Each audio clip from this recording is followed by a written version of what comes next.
የአብርሃምና የሳራ ጋብቻ እንዴት መሰላችሁ? አብርሃም ያጣ የነጣ ድሃ ነበር። ከቤት ንብረቱ ከቤተሰቦቹ ጥሎ ድንኳን ይዞ በድህነት ሲወጣ ሳራ እንዴ የት ልታኖረኝ ነው? እኔ እኮ ያገባሁ ልኖር ነው እንጂ ልንከራተት አይደለም አላለችም። ተከትላው ሄደች። የባሏን ህልም ተከትላ የምትሄድ ሴት ነች ሳራ ማለት። የሚገርማችሁ በድህነት ከሱ ጋር ስትንከራተት ከአንዴም ሁለት ጊዜ የሀገር መሪዎች ሊያገቧት ጠይቀዋል።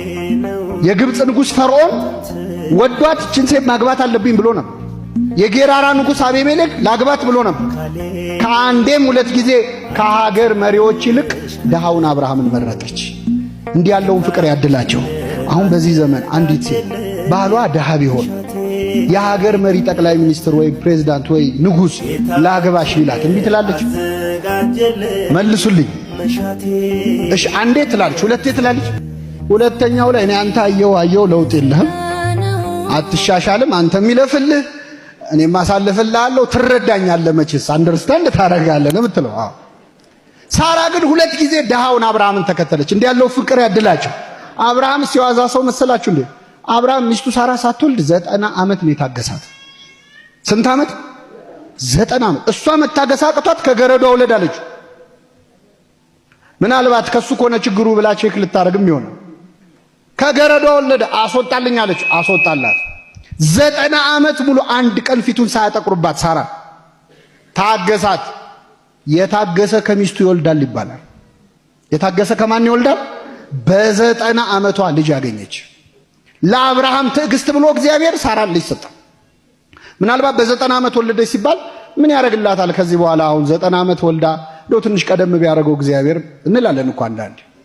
ትንሽ ቀደም ቢያደርገው አሁን በ90 ዓመት ወልዳ እንዴት ታሳድገዋለች ካላችሁ፣ የሚገርማችሁ መጽሐፍ ቅዱስ ላይ የአንዲትም ሴት እድሜ በዚህ ዓመቷ ሞተች የሚል የተጻፈ የለም። የአንዲትም ሴት አንድ ሴት ብቻ ግን ተጽፋለች።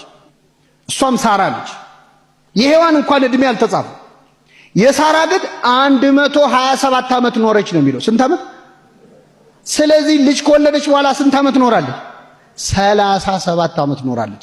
እግዚአብሔር አንድ ነገር ሳይሰጥህ ከዘገየ ዘግይቶ የሰጠህን ነገር የምትጠቀምበትንም ጊዜ አብሮ ይሰጣል ማለት ለሁላችን ይስጣል። ስለዚህ የአብርሃም የሳራ ያድርግላቸው። የአብርሃም የሳራ ማለት እንግዳ የሚስተናገድበት ነው።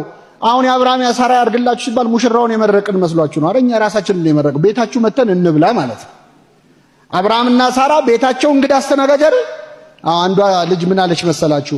ጌታ ወይ ትዳር ስጠያለች ውዱድ እየመጣች ትሳላለች። ብትል ትዳሯ አልመጣ አለ። ምን አለች? በቃ የኔን ተወውና ለእናቴ አማች ስጣታለች። የተሳለችው ለማን ነው?